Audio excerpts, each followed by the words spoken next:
Hey guys, welcome back to Dr. Narration, the best channel for cheating stories. Like and subscribe to the channel for more cheating stories like these. Just want to vent my experience on being cheated on 27 male and moving forward. Hello, I just wanted to share my experience with those who have gone through what I have. So I was married with a 2.5-year-old kid when I discovered my wife, a 26-year-old female, had cheated on me. This occurred when she was on a cruise with her 2 female companions. They went and returned, and a few days later, my ex-wife now says she believes we should split for a time, the day before my daughter's 3rd birthday celebration. This came out of nowhere. We never had a conversation like this before.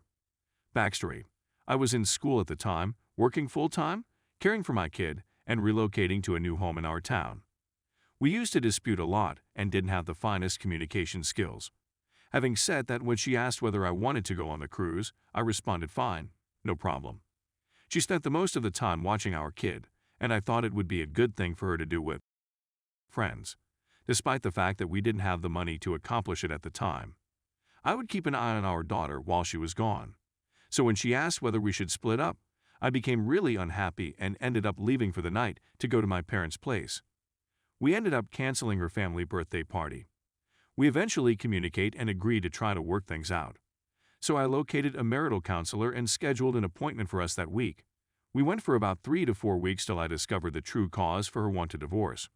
The 2 buddies she brought on the vacation were mutual friends of mine, and we all worked together at the time. Friend 1 was behaving normally. Friend 2 was wary of me since she knew of my ex-desire wives to divorce me. She knew we were going to therapy and inquired how things were doing. I told her that I felt everything was going fine. Also, my wife was telling me at the time that Friend 2 was behaving strangely on the trip and was furious with her and Friend 1. I didn't really reveal anything else. So fast forward to me and Friend 2 chatting at work, and I inform her that Friend 1 and my ex-wife were traveling to another city for a ladies' vacation the next week. That's when she tells me, reluctantly, about a man whose name I'd never heard of before. She had been discussing it with my then-wife, attempting to get her to tell me the truth. My ex-wife had informed her that she had stopped talking to him and would not be doing anything else. She also said that Friend 1 had slept with a man on the trip and that they were attempting to get Friend 2 to join them with the 3rd guy. When I go home from work and tell her about this person, she attempts to deny everything. I pressed her more, and she ultimately admitted to sleeping with him on the vacation. She was also continuing chatting and messaging him on a regular basis while we were in marital therapy. That same day, I moved out and hired a lawyer. We promised to share custody of our kid until we resolved everything. We spoke about our relationship for a long time and eventually decided to attempt to reconnect a few weeks after I moved out. I drove all the way to our home. I had moved in with my folks 4 to 5 minutes before. When I arrived, I asked whether we were going to do this. You stopped talking to the man and buddy 1 with whom you did all of this. She wouldn't do it. She wouldn't stop talking to him and her in order to save a 9-year relationship. That's when I realized she wasn't who I thought she was. The next months were agony on earth. She would trick me into minding our kid on her days off so she could see her new lover up north. Lies upon lies upon lies. She hasn't spoken to her buddy 2 since she informed me what occurred.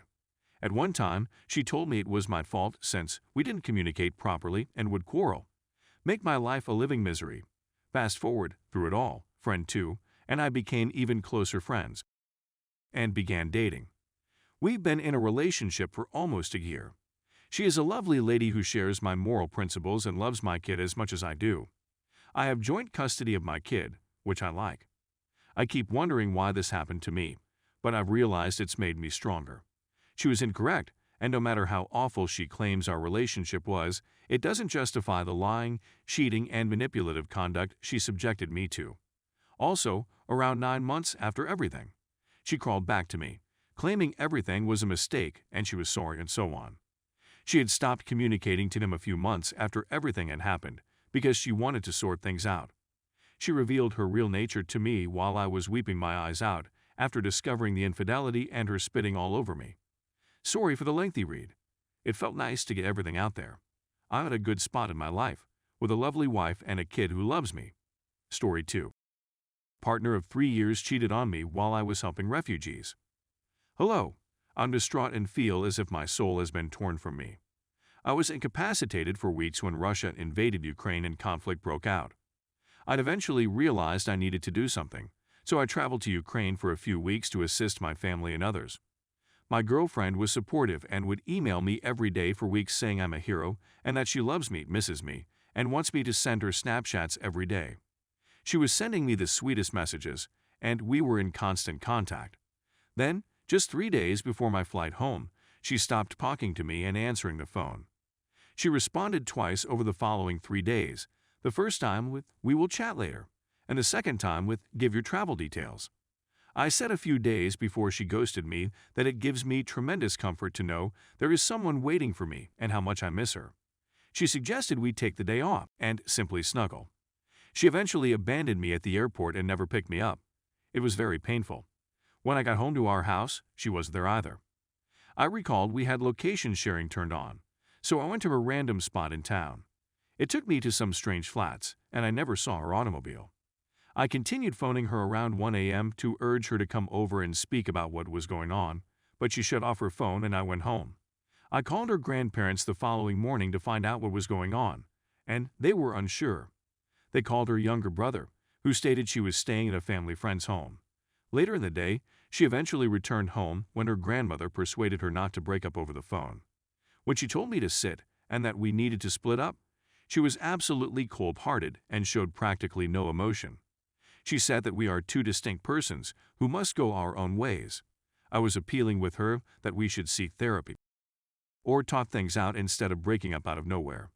She felt a lot of shame and offered to take everything we purchased together and pay for someone else to go on our next vacations together, as well as remain in our house for a few more days if I wanted to. I asked if we could go for a walk and chat about what was going on, but she said no since she needed to do errands and attend a friend's party.